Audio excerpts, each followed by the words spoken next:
All right, guys and gals, in the Patreon, we have the privilege of having Carrick St. Laurent here for our second Pukwudgie episode for the Cryptic Case Files, which is awesome. Thank you so much for coming on, Carrick. Do you mind sharing a bit about what it is that you do regarding cryptozoology?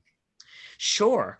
I guess what I used to mainly do when I kind of first got into this when I was like, in high school was just kind of Bigfoot research, mostly New England and Pacific Northwest. I still do a lot of New England Bigfoot stuff, but I've kind of branched out a bit more in a few recent years. And my focus right now is on a program that I run called Crash Course Cryptozoology, which Mm-hmm. is an attempt to be kind of a cryptozoology education platform, I guess you could say.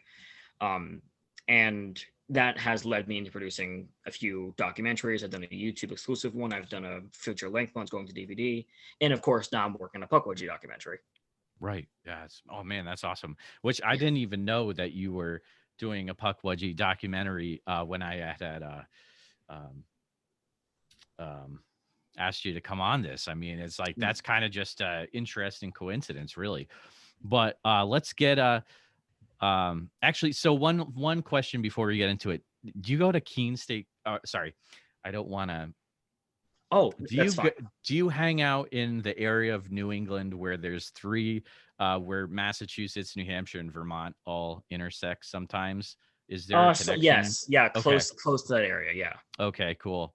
That's fantastic because I do you know Northfield, I don't think I've probably Massachusetts? It's been through, right. but I haven't been. No. Okay.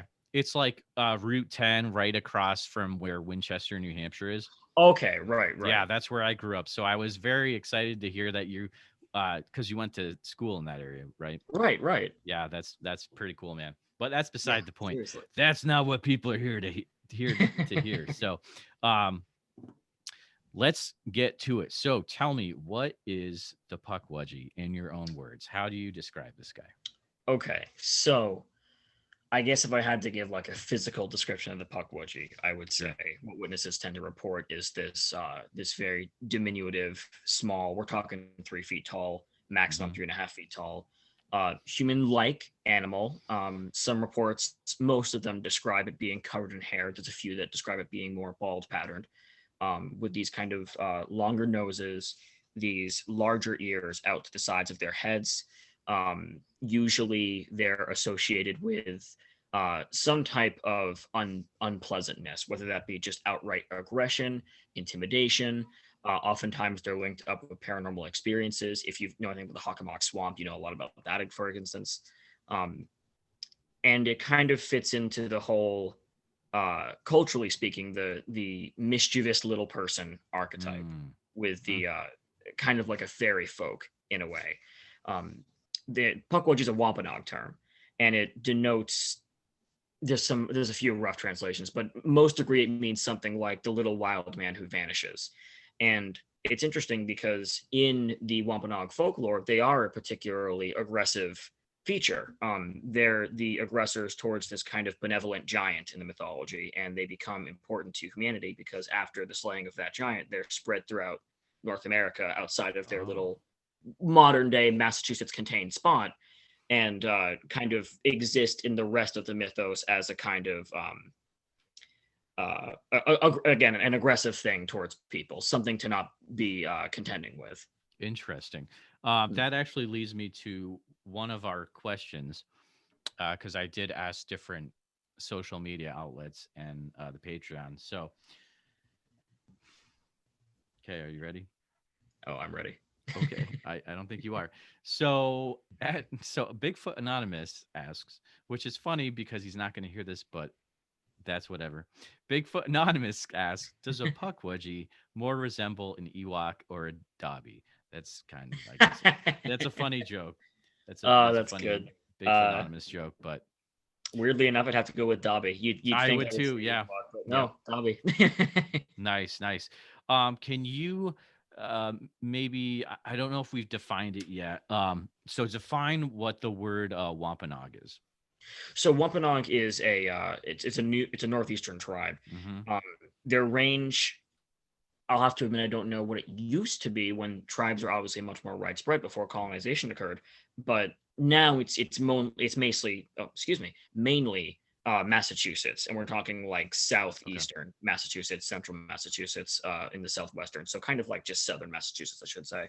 Interesting. Um, and they're kind of, as far as I know, one of the smaller tribes that's still established on reservations and conservation areas and things like that. Mm, Um, it's been difficult to learn a lot about the Pukwudgie mythos aside from what we kind of already have for common knowledge, hmm. because like a lot of other tribes, the Wampanoag don't talk very much about their culture's beliefs.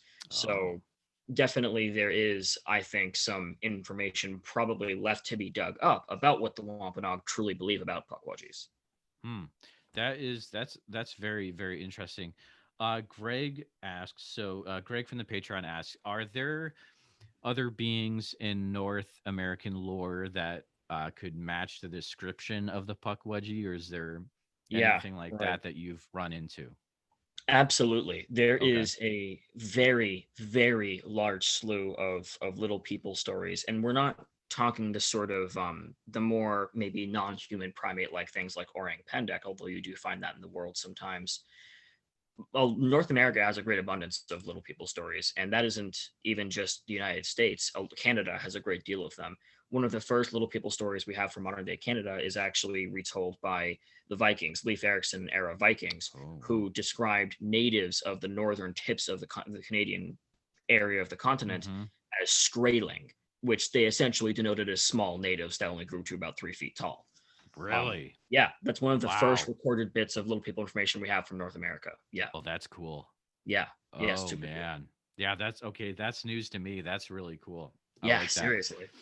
Um, is so we've got these sightings, it sounds like, of Pukwudgies that are coming down, through maybe all different time periods of time. Mm, Are they more seen more recently as well, mm. or is it a thing where they're, once you get to a certain period of time, you're not really seeing these guys anymore?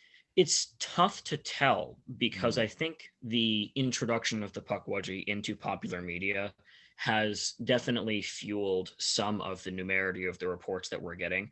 I don't know if it's influencing people to think, oh, maybe I saw a Pukwudgie, or if it's encouraging people who have seen something weird to come forward after a few years.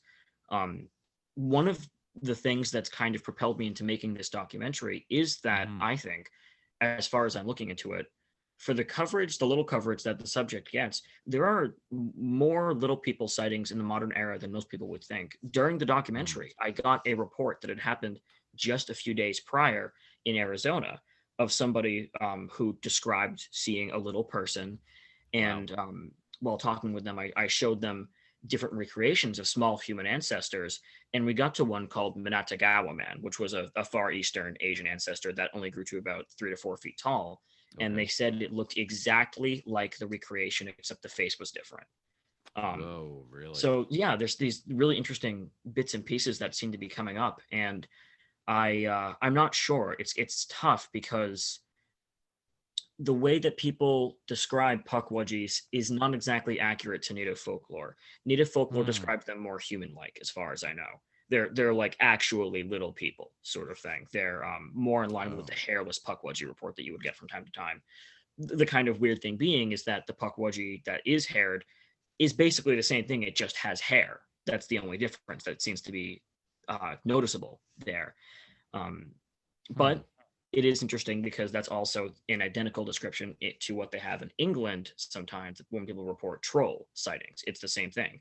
Oh, If anyone really? here has ever seen or read Amy Graff's book, Beasts of Britain, there's an illustration of what witnesses commonly describe as a troll on the front.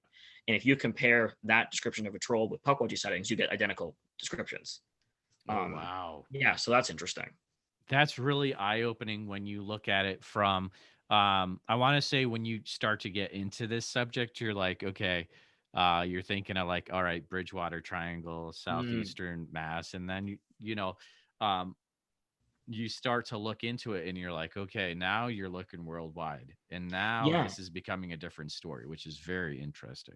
Yeah, very interesting. I mean, there's at least 10 different kinds of little people mentioned in Canadian and US native folklore. Wow. Um, at least that I've heard. And I'm not even like a researcher of native folklore. That's secondhand stuff I'm hearing from one or two native researchers. Hmm. Um, yeah, it is interesting kind of how much expanding that gets. And the subject itself expands in really interesting ways too. Um, I'll wait until we have any questions about the paranormal aspect of it though, because that's kind of a big thing I want to jump into if we get the chance to. So I'll let you know. So we have gone through the questions. So wherever you want to take this, Oh, go ahead. sweet. Yep. Okay. Well, you Yeah. mentioned when you go into it, the first thing you think is, oh yeah, Hockomock, Freetown State Forest, Bridgewater Triangle. Right. Um, what I found that was quite interesting was it's kind of the opposite with other subjects in cryptozoology. For instance, Mm, as I'm sure that you have considering your podcast, going into Bigfoot. right. Most of the typical reports you hear are, okay, this sounds like a flesh and blood thing. It moves like an animal, it Mm-hmm. acts like an animal, behaves like an animal, Mm-hmm. it sounds like an animal, it looks like an animal. And then as you dig deeper, you get these more fringe reports. Oh, it was seen alongside a UFO occurrence. There was Right. some sort of paranormal event associated with the sighting. And Mm-hmm. then you get into things that are just really kind of strange. With the Pukwudgie, it seems Right. the opposite. Where you Yeah. There's a. well, with the Yeah. Pukwudgie, it's you start out with the paranormal Hockomock report. I mean, the first Pukwudgie report that I started researching for this documentary was a sighting where someone claimed to have seen a Pukwudgie turn into a ball of light and fly around the forest. Oh no way. Really? Yeah, and that at Okay. first was the kind of typical Pukwudgie report, something really weird and like, yeah, it looks like a little person, but is that just kind of how this kind of thing occurs, sort of thing, Hmm. whatever that thing might be. I'm not much of a paranormal researcher myself. But the more I dug, the more I got reports that really sounded not just like flesh and blood, but like it's carved its own little niche in cryptozoology.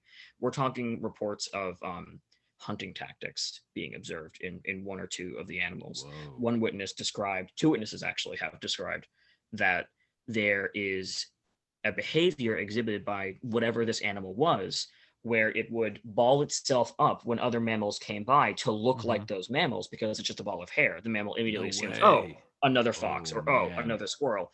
And when it got close enough, it would pounce, kill the animal, and then take it.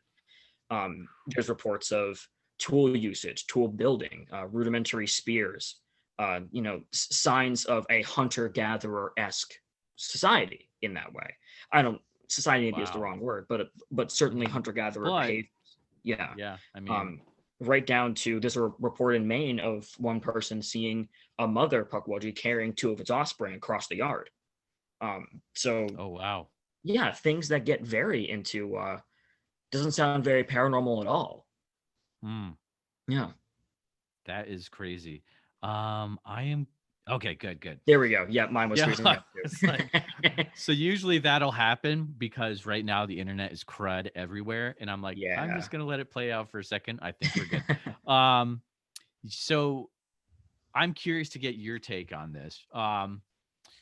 Uh, would you agree that the Pukwudgie has kind of come into the limelight over the last few years? It's Mm, kind of is it becoming more of a popular cryptid, or what do you think? absolutely. And I don't know exactly what caused it. My first reaction was, oh well, J.K. Rowling including it in her books is probably the Right. reason. But it might be the other way around because there are kind of Mm. some popular media subjects about Pukwudgies a few years before that happened. We're talking Oh, maybe 10 really? years back, longest. So definitely still very recent, but not quite as recent as that particular development. Um, Okay. Certainly, the image of the Pukwudgie that's kind of famous now is from J.K. Rowling's perspective because Right. her native depiction of it that's become very popular is of this little kind of animal-esque looking person wearing Mm-hmm. a porcupine skin on its back. Right. And if you go to Yep. Freetown State Forest, you'll see the police sign for Pukwudgie Crossing is a little person wearing a porcupine across its back. Is it really? That's yeah, it is. It That's is. funny, And dude. they've got That's like their funny. bow drawn and they're looking around. So yeah, definitely that Hmm. area has kind of embraced the Pukwudgie as part of their urban legend.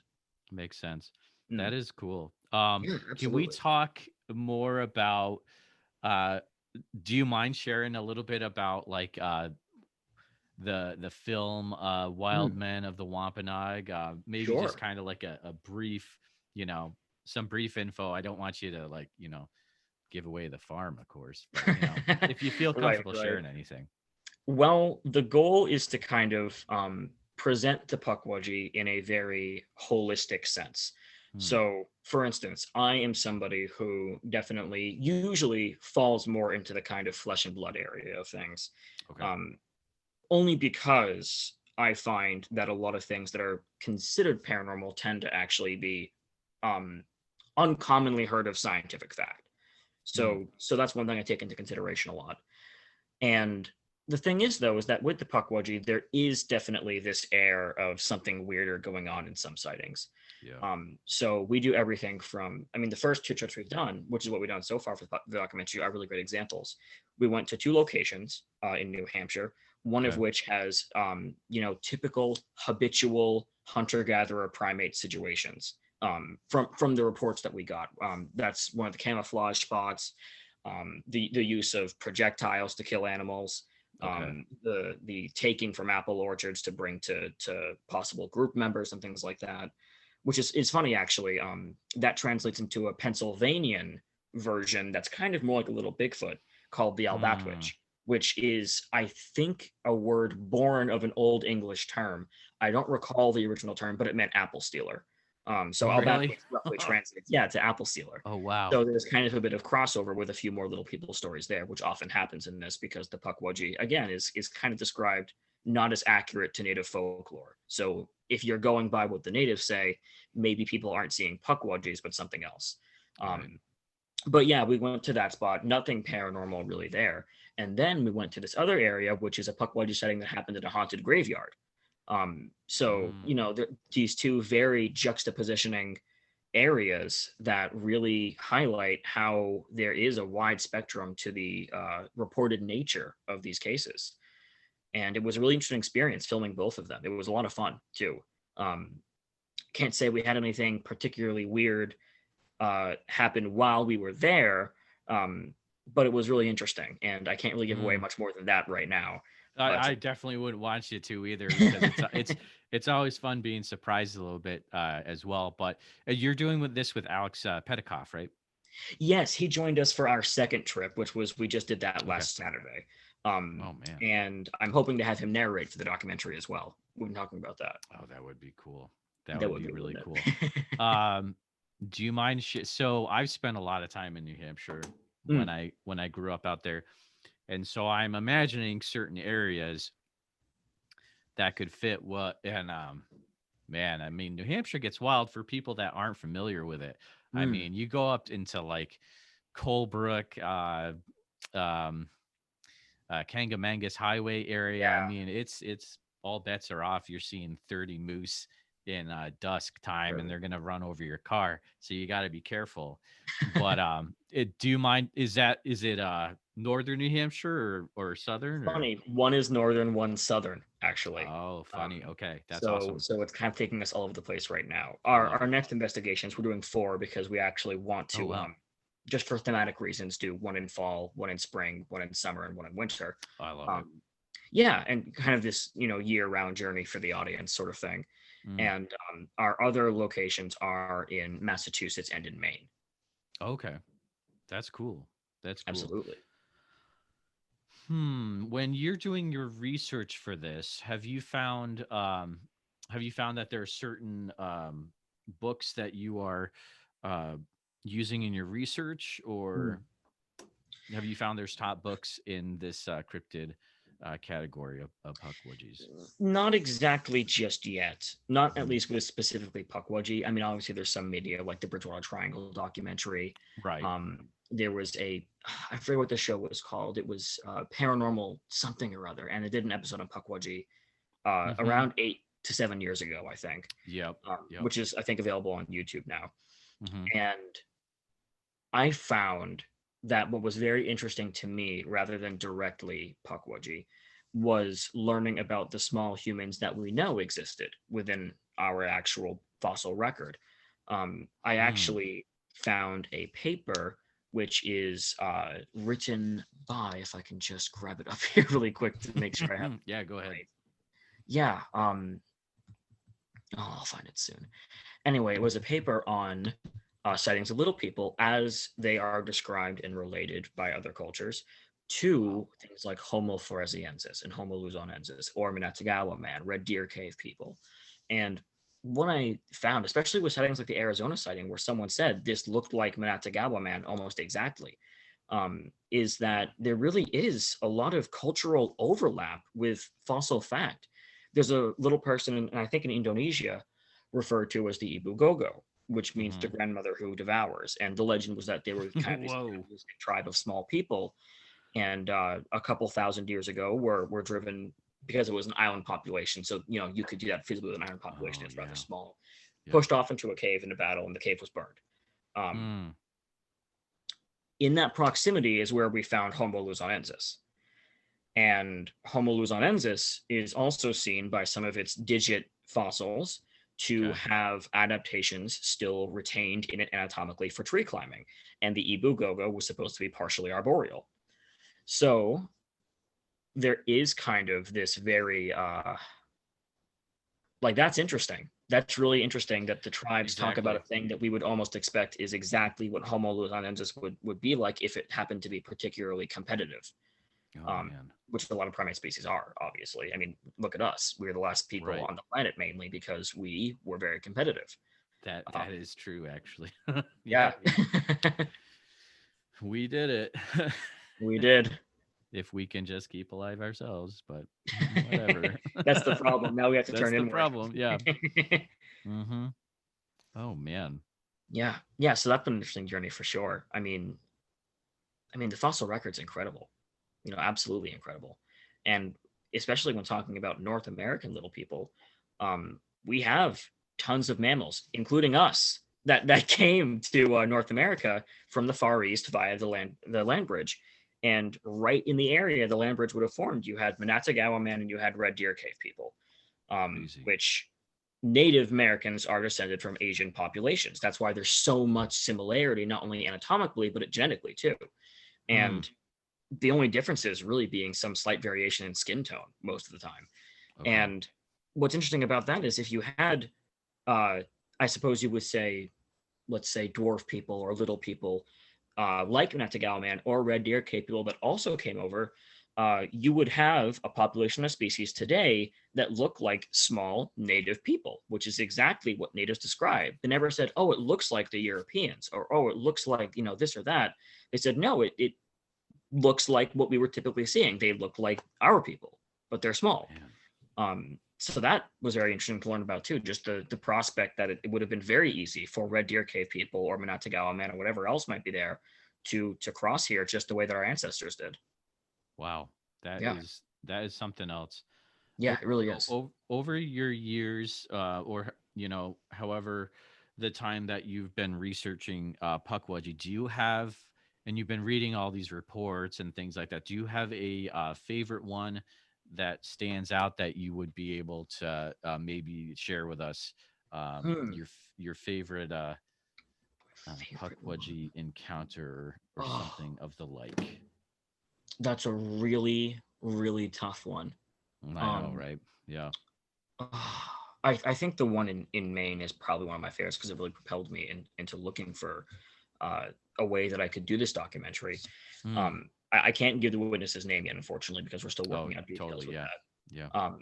But the description was essentially the witness was in her house in Maine, northern Maine, and Ooh. she looked over to her window, and sitting there staring in the window is this small primate like creature, got hair. Mm, It has a wider head. It's got okay. ears up to the side, these kind of floppy bunny ears, but they're sideways, the hooked nose, Oof. and it's carrying in its arm one of its offspring, and there's another one off to the side. And she said offspring because it was much smaller, but looked to be the same kind of thing. And Hmm. she interpreted that as, oh, this is a mother with two of her babies. Okay. Um, and that is just such a unique observation, it seems, in the Pukwudgie realm, so to speak, that there's never, almost never, description of a Pukwudgie that displays truly hardly hitting biological traits. because obviously, tool usage, well, that could, you can chalk almost anything up to being paranormal if you wanted to do that, is what I should say. But that's hard to chalk up. That is reproduction and a Yeah. maternal pattern of behavior. Granted, it's the only one of its kind that I know of. So Hmm. whether it's even legitimately considered part of the database or not, I don't have a place to say for that. Okay. Um, and I Man, think my that's second awesome. favorite really does have to be, that's tough. I think it is probably the most famous one, which is the one where it beckons the guy who's walking the dog in southern Massachusetts. I forget the witness's name. He was Okay. in the Bridgewater Triangle documentary, and Okay. he talks about being out with a walk with his dog, and there's this small, pretty much the same description from the main property, except Okay. it's a little bit more human looking, and it's beckoning to him and saying, "You want you care" over and over again. And I Really? always thought that was the weirdest thing. Yeah. I talked to a researcher recently for this documentary, interviewed her, and she was talking about reports of these things talking. And one thing she noted was that, in every report that I get that they're talking, it's it's like they're not really speaking the language, it's they're trying to mimic it and getting some stuff wrong. And she Oh, imitated wow. it, and I was like, wow, that sounds exactly like the mispronunciation we're getting in that description. Yeah. And if it's true that, well, if pukwudgies exist, for one thing, which is a big Hmm. if they do, and if they do have hunting tactics that seem to mainly involve deception, this would Mm. fit right in with that behavior. A creature Yeah. cognitive enough to not just copy visuals, but to have a developed enough set of vocal cords and cognitive ability to be able to copy sound as well. Man. Yeah. That's a I like both of those stories. Like the main one I hadn't heard before. I've heard um bits of the second one. I mean, both of those are fascinating. It's definitely Mm, something I want to look more into.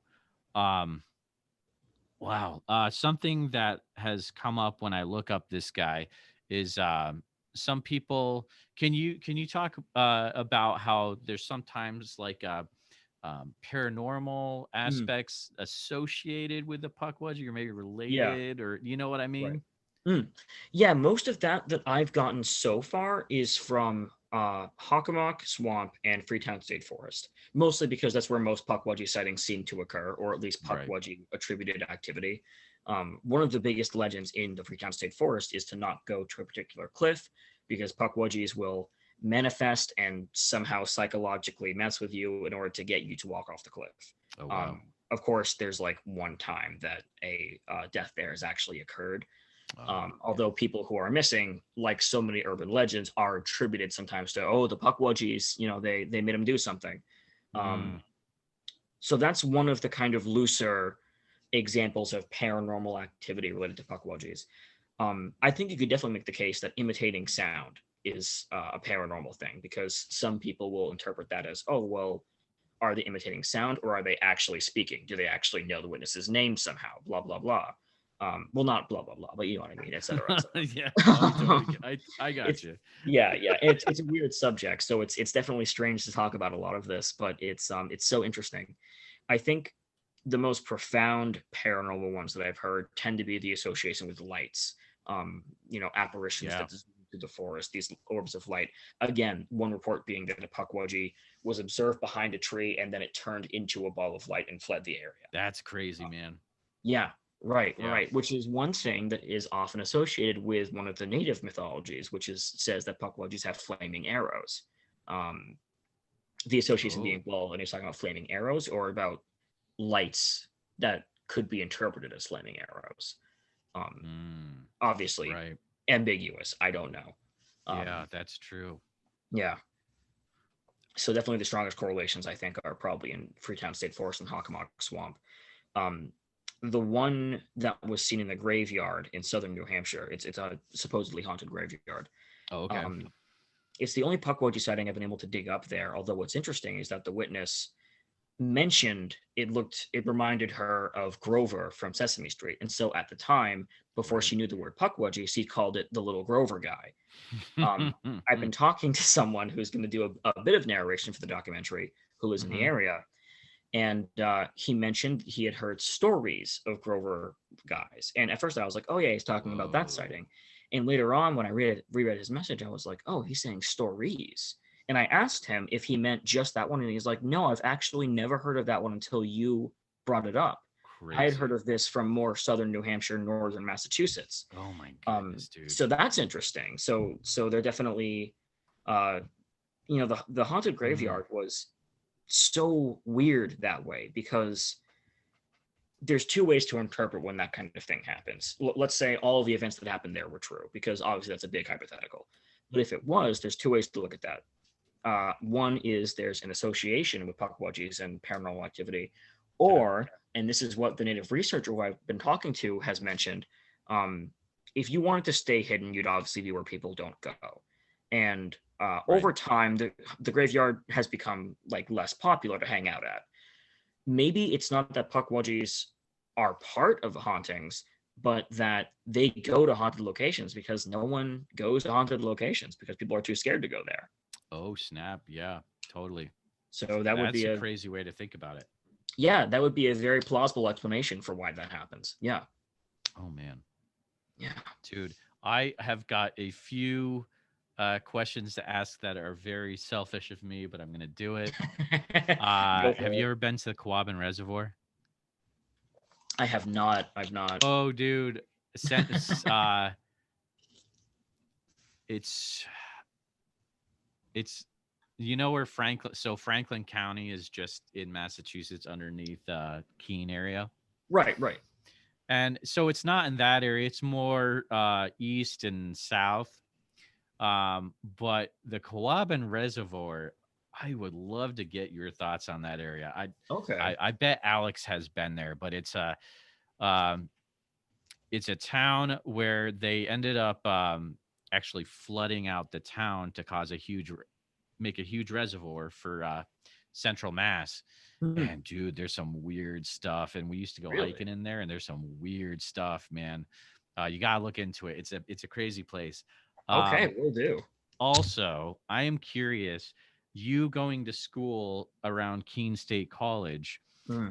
so that area, your Keene, Swansea, Northfield, Winchester, is there weird stuff that goes on in that area? Because when I grew up there, I wasn't into cryptozoology and I Right, wasn't right. into anything weird. I moved out to Iowa, got into Hmm. weird stuff. So I missed all that stuff, man, in New Right. England. Well, there is one thing, and Really? it's something that has become part of my research there because I'm in walking distance of here, Oh um, snap.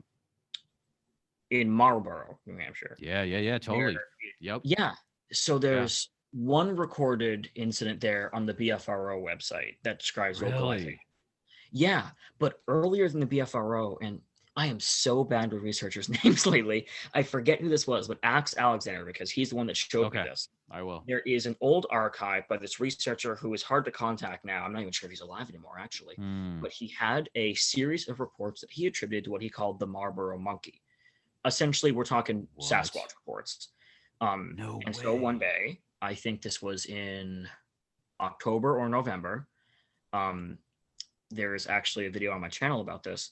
I Okay. walked over there and I got up to close to Cooper Hill, and I set up there and I got to the ridge, just this super tall ridge, nothing like climbing rocks or anything, but kind of a bit of a hike, and just sat there and I call blasted um, recordings from Snohomish County in Washington because Yeah, totally. yeah, well, the witness in the report from BFRO had said that it sounded just like that. So I used that. I also played chimpanzee chatter. Oh my goodness, Um, dude. I No forget if I way. played wood knocking or not, but I don't think This I is did. by Mount Monadnock, right? I know, yeah. Oh, no way, dude. Yeah, well, here's the thing. About maybe half an hour after that happened, wood knocking starts. It's No like way. less than a quarter mile ahead of me. Oh my And goodness, there dude. is property in that area, but I got a lot of it on recording. It's actually super clear. I have the audio on my channel, and I've listened to it over and over again. And I grew up in Lineborough, New Hampshire, which is Oh out yeah. in the sticks, in the middle of Yeah, yeah, nowhere. dude, totally. Yep. So yeah, I'm growing up cutting wood for the fire, and I know what axing sounds like. Yep. It's not the sound Yep. of axing. Yep. It's not the sound of hammering either. It it can't be the sound of anything else other than someone hitting baseballs in very rapid succession, Right, or the right. sound of wood hitting wood. Oh my Um, goodness. could it have been a person messing with me? Absolutely. Maybe someone there has heard the Snohomish recordings and was like, "Oh, some dude's doing some Bigfoot stuff. Let me mess with him." Um, The but chances of that happening. man, Yeah. maybe it wasn't. I have to go with the Yeah. maybe. I don't Right. know. I didn't go far enough ahead to observe it. What I did notice that was interesting was when I got up ahead, there was this group of turkeys coming close to me. And the Mm-hmm. moment they saw me, they kind of stopped. And I realized that they were walking in from the direction of the wood knocking. And they kind of let me get pretty close, closer than wild animals should let you get. And Mm, once the knocking wow. started to die down, then they Oof. Okay. Oh, snap. We've lost audio. Oh no. Are you still there? Oh, this sucks. Can you hear me? yes, I can. Good. Whew. Okay, I didn't get the last part. I'm No sorry. problem. I said when the knocking died down is when they started heading back that direction away from me in pretty quick succession. They didn't want anything to do with me. So whatever they were hearing was an uncommon enough sound in that area to get them to get pretty close to me rather than close to the sound. Um, Man. yeah. So that Dude, was that interesting. is so cool to hear about that in an Mm, area that, is very close to where I grew up in. That just yeah, blows my absolutely. mind, man. Mm, Oh man, that's cool. it's crazy.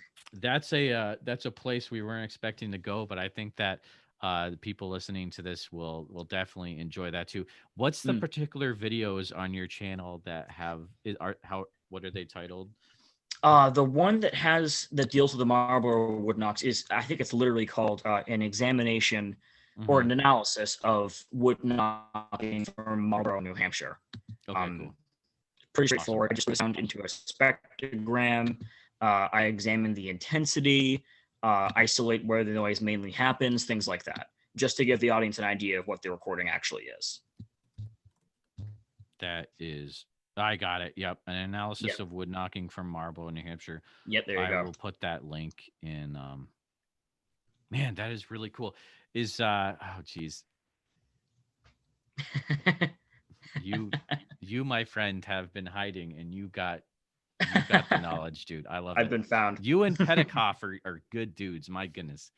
Oh, well, Both of you. thank you I so think much. it's the New England thing, man. Like, There's you something know, about it. Yeah. there is Most people something I've met about it. from New Yeah. England who are Yep. cryptozoologists are just really cool people. Um, Yeah, dude. Yep. really great.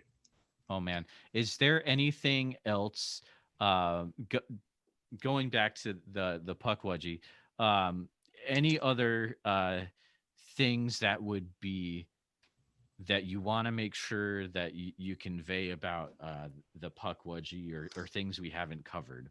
Hmm, Um that's a good question.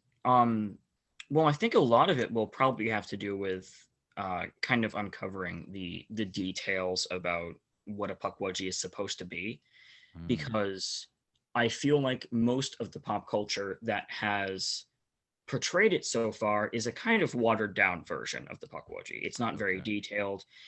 People will mention a bit of the mythos, mainly a part of the extended native folklore, which is a song written by someone who I don't think was native, but based it on native legends called the Song of Hiawatha, Hmm. which mentions the Pukwudgie. Right. And Okay.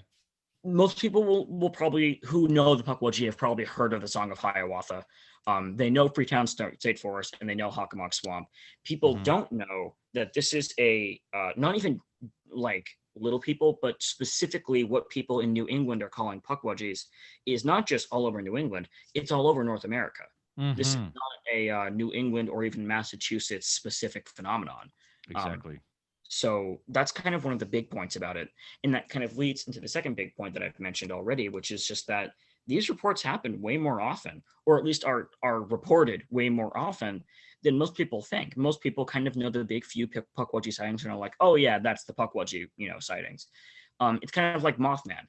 Everyone knows the Mm, Linda Scarborough report. Everyone right. knows the bridge Exactly. collapse. Everyone Yep. knows, Andy Colvin, things like that. Hmm. People, well, now they do because of Tobias Whalen's research, didn't know about the Chicago Mothman, Totally. the Lake Michigan Mothman, the Mothman in Mexico, things like that. People didn't know about that until that kind of stuff came to light.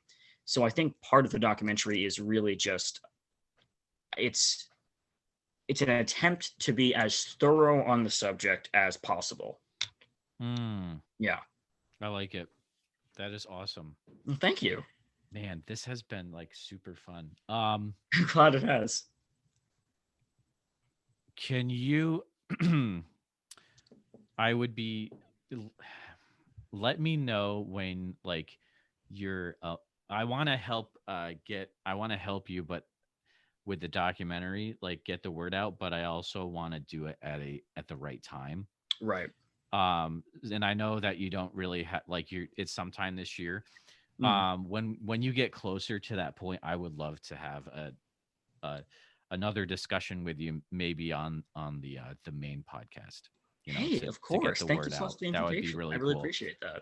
I'm really I'm digging the information that you were finding and that you're sharing. That would be really cool, man. Oh, So, thank you. but Hey, of course. thank Anytime. yeah, thank you for coming on and sharing about the Pukwudgie to the Patreon. I'm sure they're gonna love this interview, and man, it's been fun. I can't wait until our paths cross in the future. I'm gonna stop recording right now.